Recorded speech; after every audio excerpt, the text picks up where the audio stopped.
What is going on, guys? Welcome to another WordPress theme tutorial.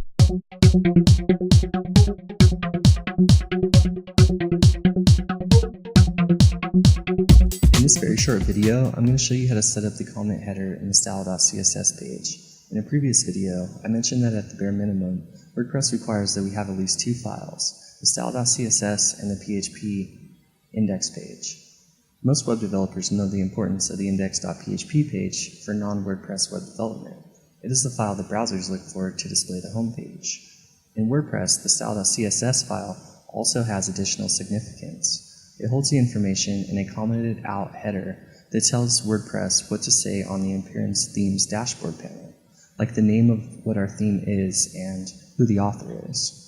Let's take a look at how we set that up.